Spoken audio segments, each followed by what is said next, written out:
Hello, and welcome to the Color Cave, where we love to play with art stuff.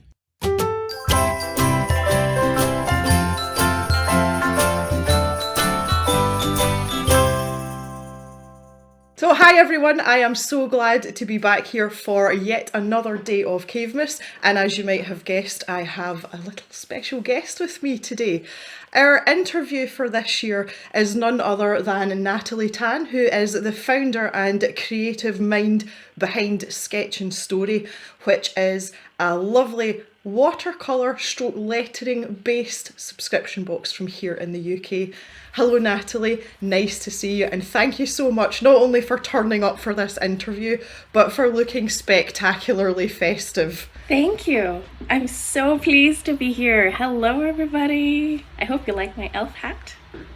Like what Natalie told me just before we started filming is that she actually made this hat herself. So multi-talented.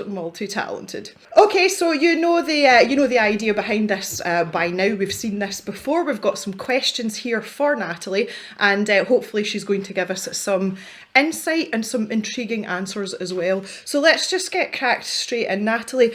First of all, let's talk a little bit about Sketch and Story itself. I feel that for some of the UK cavers, you're quite well known. Like, we know what you do and what's in the boxes, but maybe for some of our overseas cavers, you might want to expand on that. So we'll ask those questions first.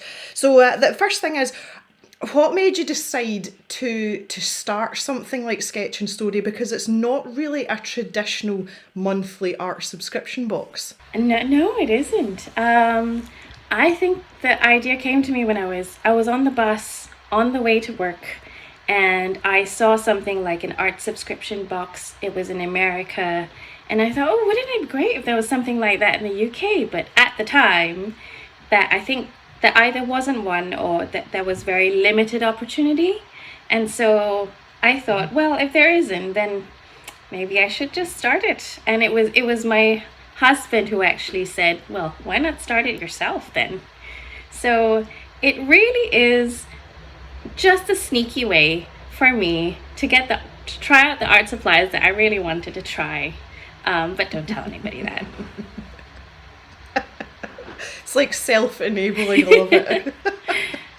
Can you imagine if we all did that though, if just on a whim, because we wanted some sort of art supplies, we'd be like, yeah, we'll just start a subscription box, everything will be fine. It's quite an extreme way of dealing with your wants, Natalie. Are you okay? I do have a very dangerous collection of watercolors. They're threatening to burst out of the cupboard because I test every single paint that goes into the subscription box just to make sure it's okay. It's market research. It's a very serious job. Of course, it's the most important part. Absolutely.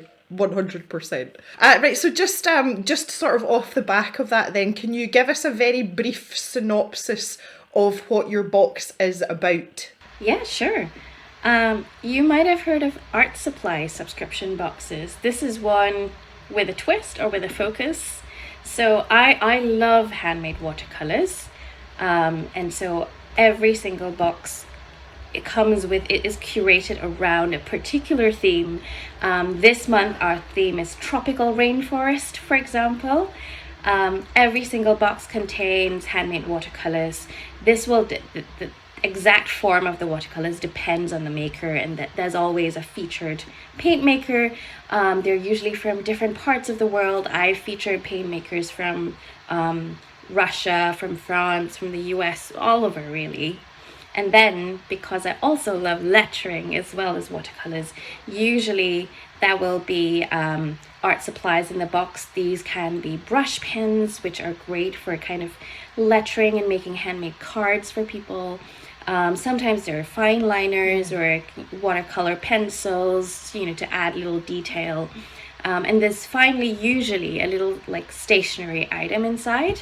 So this can be washi, this can be stickers, just to add that final little touch to your journaling, or if you're making anything, it's cute to add a little sticker on top. So that's the box really. Every box follows the same formula. But every theme, I try to make every theme special and unique and different in its own way. That's so cute. Love it.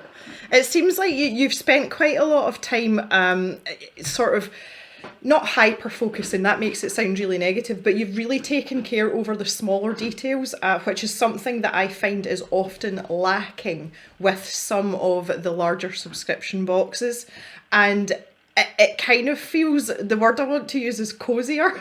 It's totally not the right word, but it just feels a lot more intimate and as if as if you've been thought about a little bit more rather than just, oh, here's some supplies, we'll stick them in a box and post them out to people. So yeah, I really like where you are with this. Obviously I do, otherwise I wouldn't be sitting here interviewing you. But it's really nice to hear you talk about it because you're obviously quite passionate about it as well. So in terms then of sketch and story, I know that you have a proper job like me. But when you're having a sketch and story work day, what does a normal day look like for you? So that would be a weekend, as you said. We like to wake up slightly late on a Saturday, make our way to our local coffee shop. It's very festive right now. They've got lights up and wreaths for Christmas, so it's very cozy. I have a cinnamon bun and a hot coffee, pull out my laptop. The work side of Sketch and Story is it's a bit less glamorous than it's a bit less interesting than the boxes look. It's a lot of sending of emails. I might be planning, so I plan boxes months in advance because I do have a full-time job, so I have to do things very far in advance. I might be talking to suppliers, finding out what new sort of art pens there are on the market, whether there's anything they're bringing out, any promotions coming up. I might be talking to paint makers, which is it's slightly different, those two like communications, because paint makers usually will be, it will be someone local or someone independent, so that's a lot more informal. I'll be reaching out to say, oh, hello, I love handmade watercolors, would you like to be featured in our box? Give me your stuff.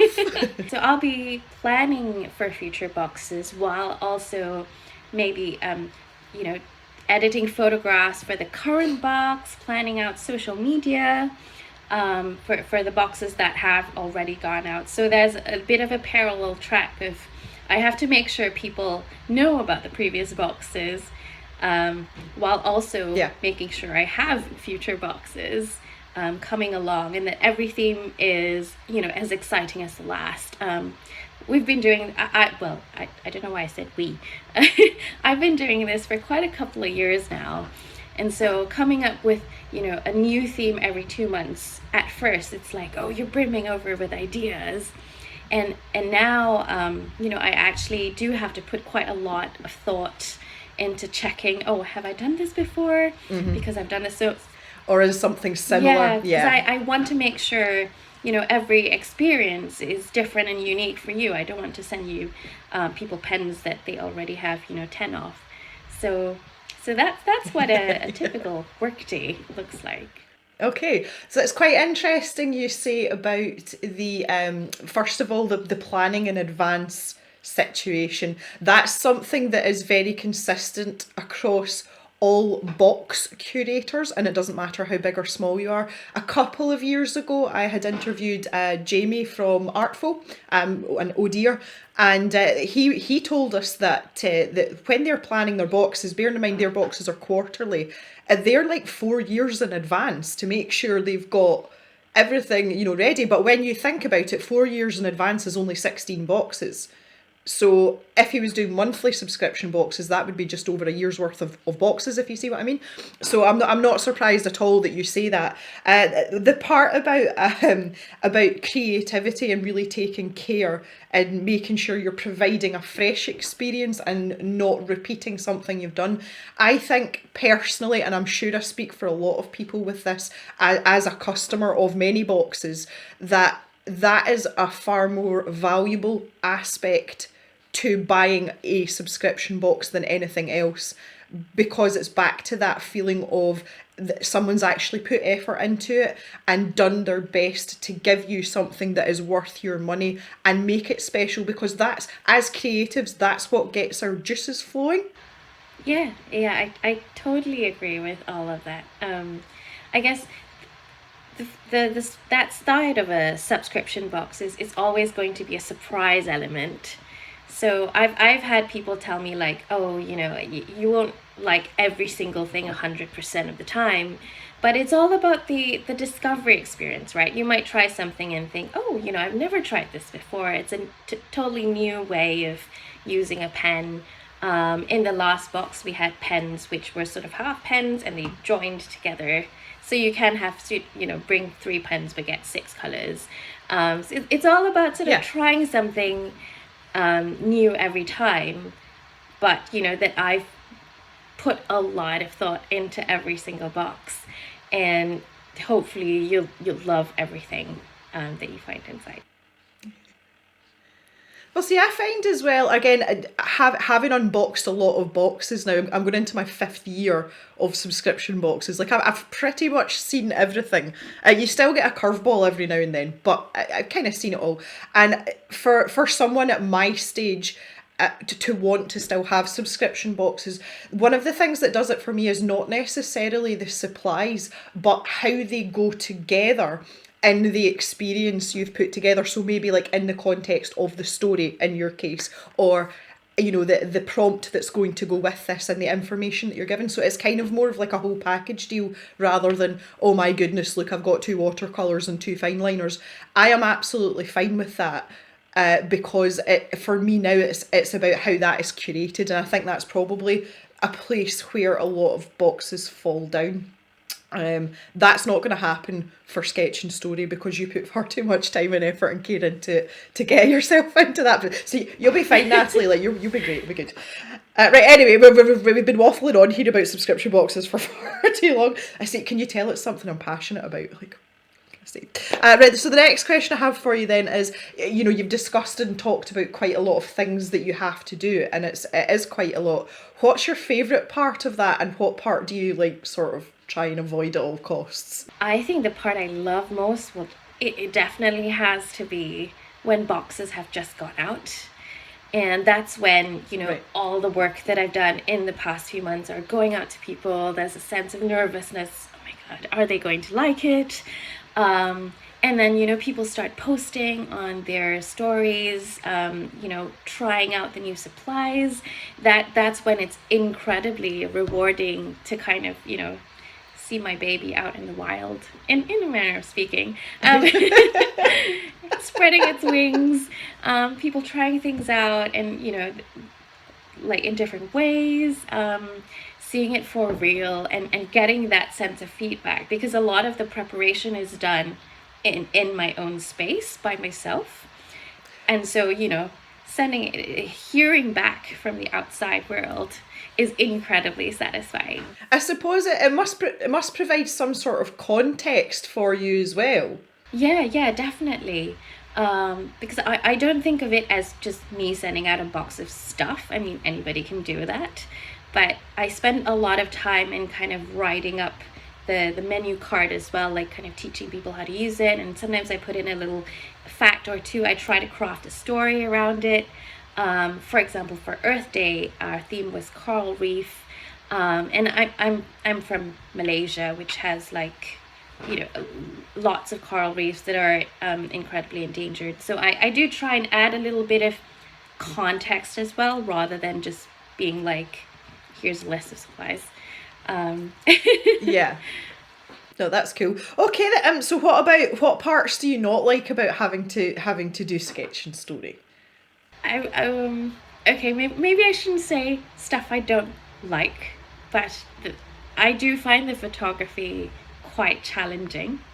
Really? Okay. Because, okay. Well, I don't have very much, professional photography skills or anything. It's just me, my phone, and some flowers and props on the table. But but there's so much work involved in taking photos. So, first of all, you have to paint the swatches or paint the artwork. Then you have to take the photographs. Maybe they don't turn out. Maybe in London, the sun decides to shine one day and the rain decides to... And then I'm running about the house with my apparatus trying to find the window with the best light. And sometimes there's no window with the best light because we live in London. Oh wow, that is like, yes, I absolutely. That's why I use my sunroom quite a lot for things, because it's got lots of windows. And in Scotland, you're lucky if we can see the sun at any point at this time of year. So I know I feel you on that one. So that, the photography thing. Oh my god, yes, like thumbnails for YouTube, same thing. So you obviously, that's something you just kind of learn as you go along, isn't it? And you get better at things like that. Yeah, definitely. I've learned a lot.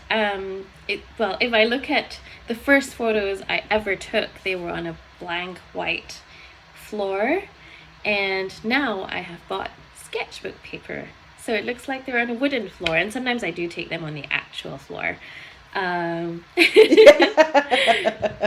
there is a big difference, I promise. I think that's quite rewarding as well, though, isn't it? Especially when you go into something without any sort of template or guidance, and it is quite a steep learning curve. But do you get the satisfaction from that, like the way I get it from doing YouTube? Yeah, definitely.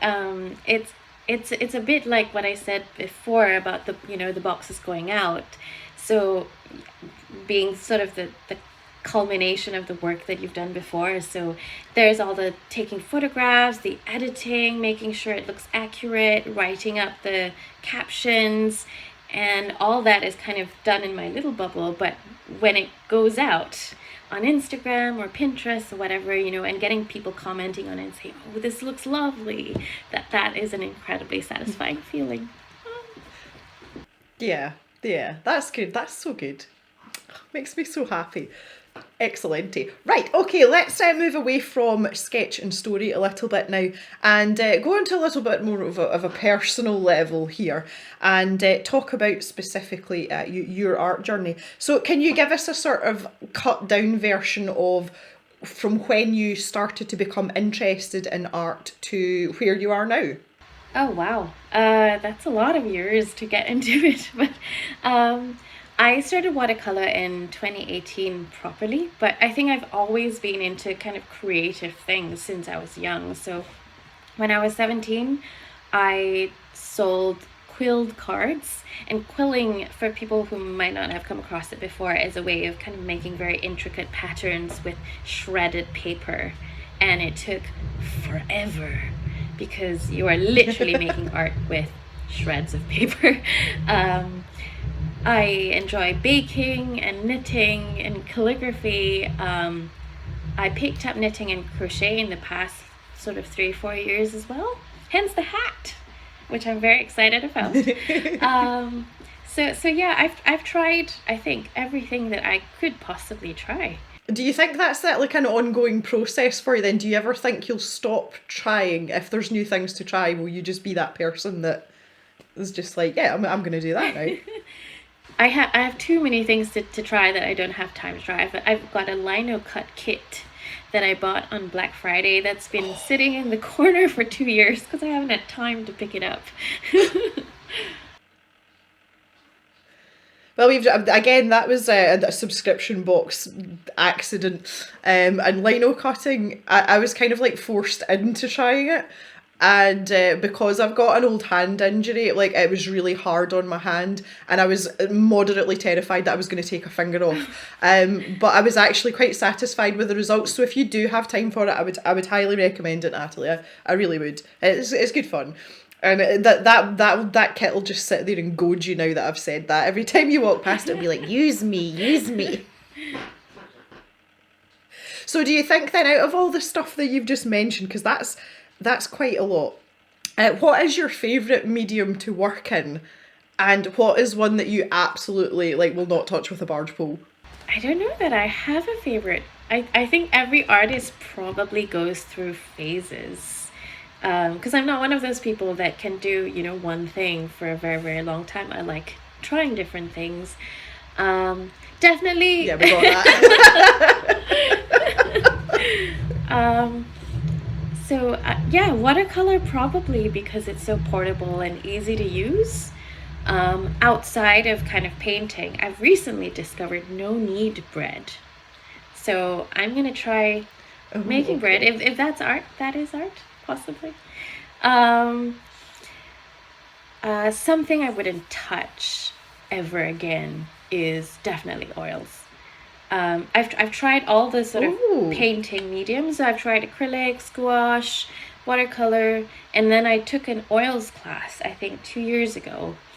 And you need like an arm and a leg to even start painting with oils because the turpentine, the smells, you need like 5 different solvents, and a huge easel. It takes about 5 days for anything to dry. So, if the next time you're working in a museum, you see like a Monet or a Van Gogh, like I think to myself, oh my goodness, every layer took days and days to dry. So this single art piece took months or years to finish. I'm just like, no, nobody got time for that. That's quite interesting. It's funny though because it seems to be quite a common medium for people to like steer clear of, not necessarily for the same reasons as you, obviously everyone has different reasons, but it seems to be like a common for people, and I can understand. I don't really like chemically smells, they tend to give me a sore head, but one thing that has become more popular is the water soluble oils you get now, and they basically still have the same texture, consistency as normal oil paint, so you can paint as an oil painter with the same methods, but you don't need solvents for them, and they dry a little bit quicker as well. They still take quite a long time to dry, obviously, because you still need the properties of being able to paint as an oil painter, but they're becoming quite popular, and the paint themselves, like the actual products, they're getting better as they go along as well. So that might be something to add to your little list to try if you haven't tried it already. Gem the enabler strikes again. Oh dear. All right, okay then. In terms of painting things, because obviously we know you like watercolor. What's the strangest thing that you've ever painted? Or knitted, for that matter, or anything else. What is the weirdest thing I've painted? I haven't really painted a lot of very weird things. You're just too normal. Just too normal. Although, to be fair, I think the high pip. Oh, yes, we see you. You're still beautiful. Yes, You're still beautiful. I think, to be fair though, the elf hat's fairly non-standard arting procedure. It's not something you would knit 3 of a week or anything, is it? It's not like knitting a scarf or a jumper. Just knit myself an elf hat. It's quite season specific, one would think. Yes. And can be used every year.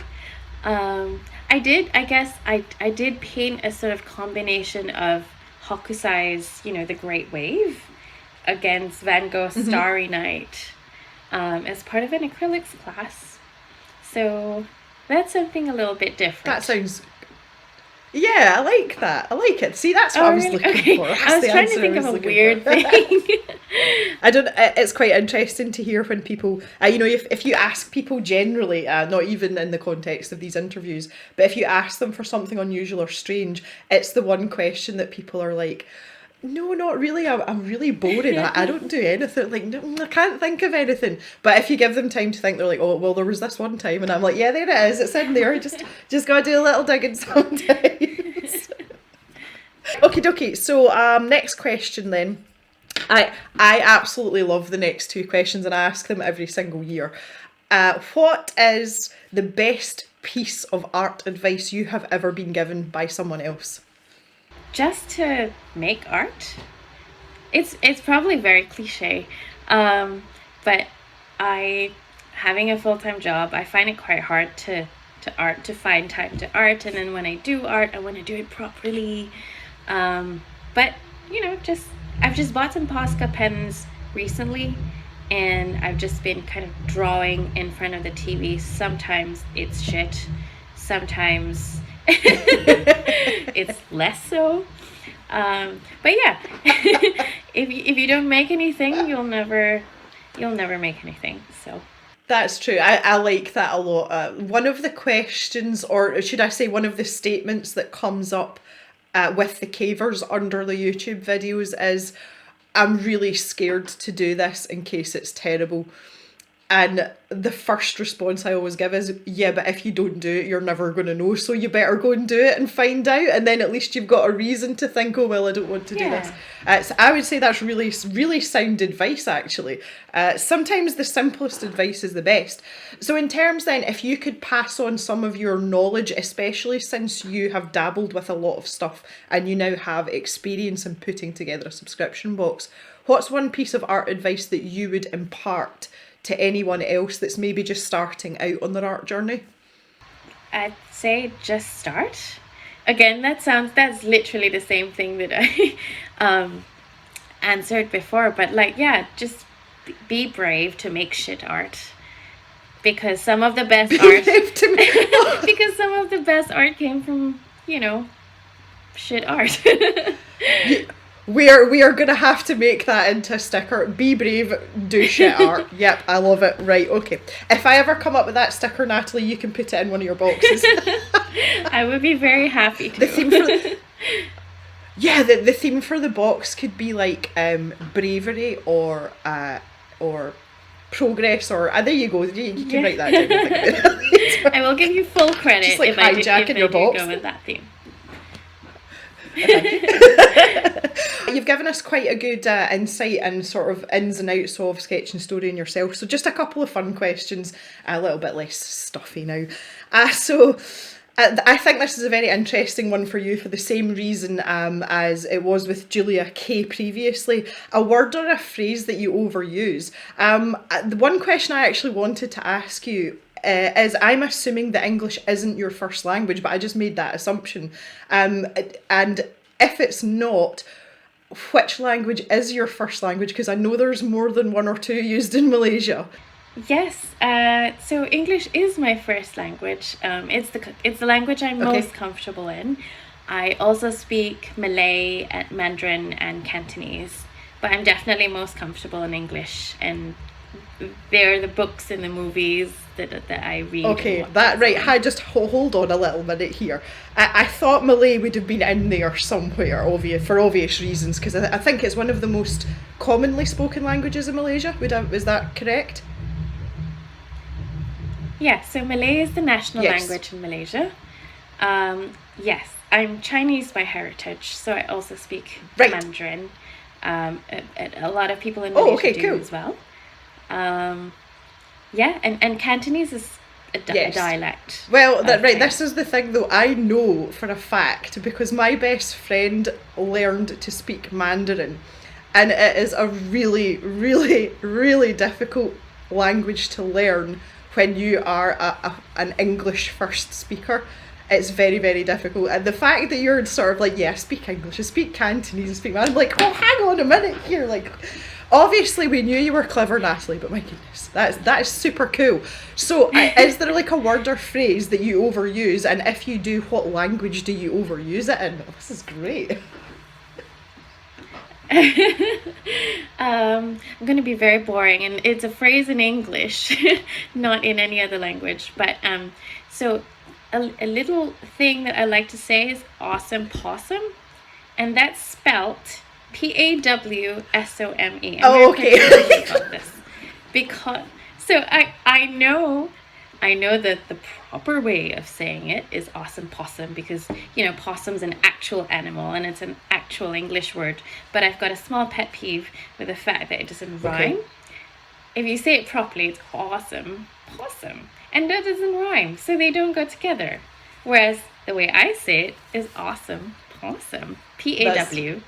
So that's it quite rhymes. Interesting. And possums have paws, so it totally you solved makes all sense. the problems right there. I think that very much depends on your accent, though. I was having this conversation with my husband, who is from the north of England and has a very thick northern dialect, and the argument came up about us naming one of our sheepdogs. Obviously it's collies we have, and there are very traditional names for working dogs. You want one syllable so it's short and sharp, And Mr. Jem wanted to call one of our dogs Fern, as in the plant, as in like a fern. Okay, yeah. Which is a pretty name. But unfortunately, the way I pronounce Fern and the way he pronounces it, because he says Fern, it's really confusing for a dog. And I was arguing with him about doing it, and we confirmed this because we actually met someone who had called their dog Fern. So we did an experiment. We both tried shouting the dog, and the dog came for me and not for him.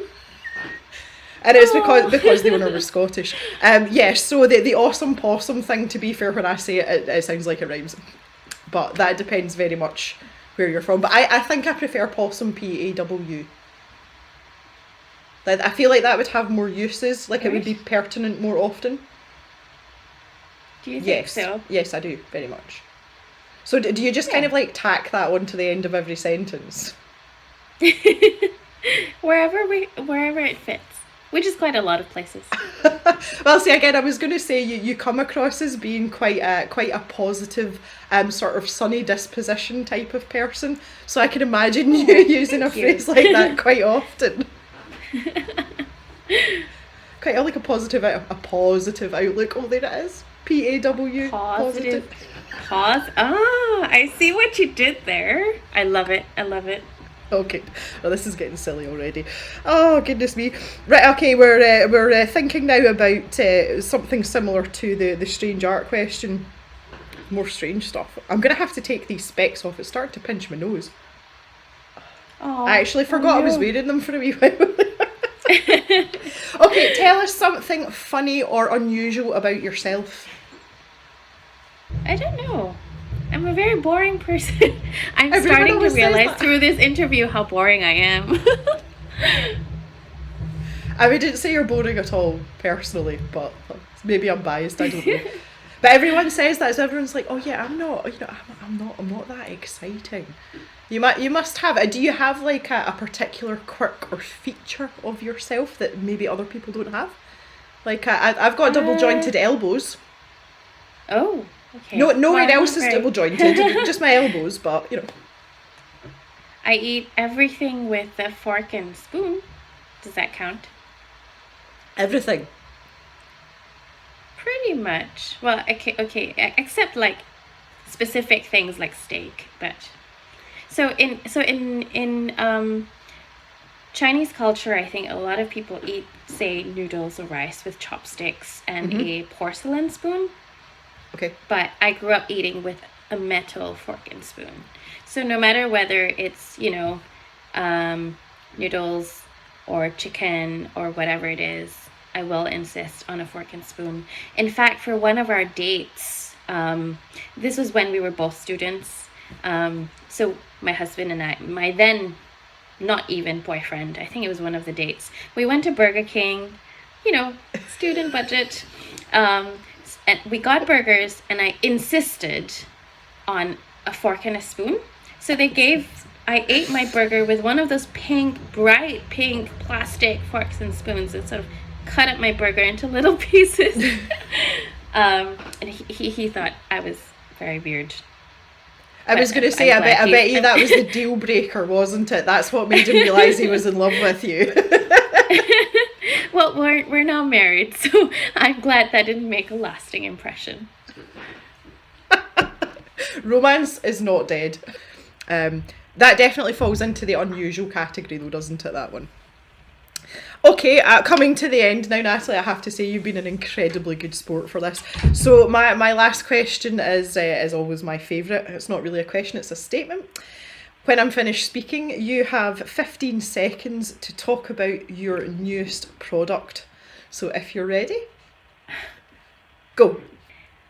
So a lot of you will have seen the Beam Paints pain stones that Anong makes. They're gorgeous. They're in little beeswax paper. So something quite new that I've brought into Sketch and Story is a twist on those, the cedar forest paints. And what that is a little cup made out of cedar wood offcuts of branches. So the markings and the bark on every one of them is completely unique and absolutely beautiful. So the middle of each is hollowed out with a little dollop of paint, and I've brought them in 3 colors. The good thing about doing Sketch and Story is I can pick my favorite colors, and I think they'll be your favorites too, but we'll see. So the first color is Wild Salmon, which is a gorgeous sort of peachy, salmony, corally color with a gold streak running through it. There's Wintry Night, which is indigo, one of my favorite colors. Mine too. And again, it's got a yeah. And it's got a gold shimmer running through it as well. And the last color is a color called Rainforest, which is green with a silvery streak through it. And I just thought it was so poetic to have a green watercolor called Rainforest, we are painting out of a cut of part of the actual forest. So do check them out. I've tried them myself, and I love all of Anong's beam paints. So do take a look. Did you pick those colours on purpose just to tempt me? Because you know green's my favourite colour, right? I had you in my mind. Yeah, okay. I definitely had you in my mind. I was like, these are exactly the colours that Jem is going to love. Yeah, okay, we're good.